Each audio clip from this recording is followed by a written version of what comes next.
মৌরলা মাছের বাটি চচ্চড়ি গরম ভাতের সাথে গরমের দিনে দারুণ লাগে খেতে। বাজারে যদি ভালো মৌরলা মাছ পান তো অবশ্যই রেসিপিটা করবেন। তো নমস্কার সবাইকে, আবার একটা দারুণ স্বাদের রেসিপির সাথে আমার রান্নাঘরে আপনাদের স্বাগত জানাই। এখানে 250 গ্রামের কাছাকাছি আমি মৌরলা মাছ নিয়েছি।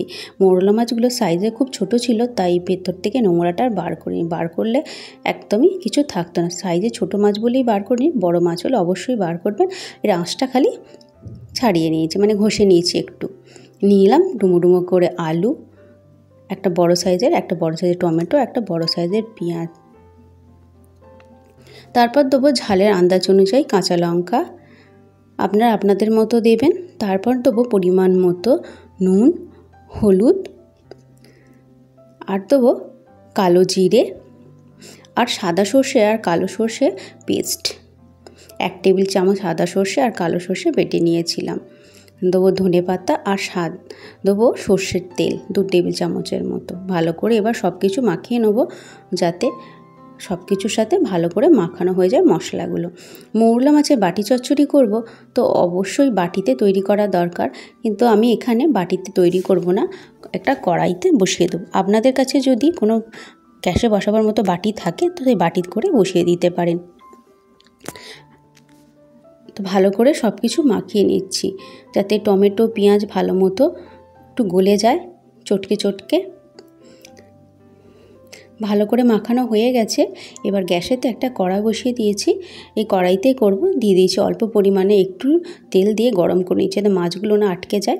এবার এই মাছগুলো একটু একটু করে কড়াইয়ের চারদিকে মেলে দেবো।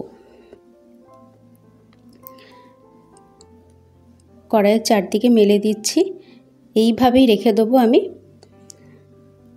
গ্যাসের ফ্লেমটা কম করে রেখে এটাকে এবার চাপা দিয়ে দেবো হওয়ার জন্য। গ্যাসের ফ্লেমটা চাপা দিয়ে 5 মিনিট রেখে দিয়েছিলাম। 5 মিনিট পর টমেটো পেঁয়াজ গলে একটু জল বেরিয়েছে, আর জল আমি কিছু দিইনি। এবার এটাকে উল্টে দেবো। এক পিঠ হয়ে গেলে মাছটা অপর দিকে উল্টে দেবো, যাতে হয়ে যায়। মৌরলা মাছ এমনি তাড়াতাড়ি হয়ে যায়, নরম মাছ, বেশিক্ষণ সময় লাগে না এটা হতে। তো আবারও উল্টে দিয়েছি, দিয়ে আবারও কিছুক্ষণ এটাকে চাপা দিয়ে দেবো 5 মিনিটের জন্য। গ্যাসের ফ্লেমটা কিন্তু আমি কম করেই রেখেছি। আরও 5 থেকে 7 মিনিট পর গ্যাসের জলতে আমি যে জলটা ছিল কড়াইতে, সেটা একদম কমে গেছে, একদম শুকনো হয়ে গেছে। এবার গ্যাসটা বন্ধ করে দেবো, দিয়ে আবারও উল্টে পাল্টে নেড়ে নেবো। এই গরম অবস্থাতেই বেশি নাড়াচাড়া করবো না, যাতে মাছগুলো না ভেঙে যায়, তাই অল্প হালকা হাতে এগুলোকে উল্টাবো। এই অবস্থাতেই দিয়ে দেবো আরও 2 টেবিল চামচের মতো কাঁচা সর্ষের তেলেতে, গন্ধটা খুব সুন্দর হবে। ভালো করে মিশিয়ে নিয়ে এবার একটু ঠান্ডা করে নেব। হয়ে গেলে গরম গরম অবস্থাতেই নামিয়ে নেব প্লেটের মধ্যে। তো রেডি আমাদের মৌরলা মাছের বাটি চচ্চড়ি। রেসিপিটা কেমন লাগলো অবশ্যই কমেন্ট করে জানাবেন। যদি ভালো লেগে থাকে লাইক শেয়ার কমেন্ট করে চ্যানেলটা সাবস্ক্রাইব করে পাশে থাকবেন।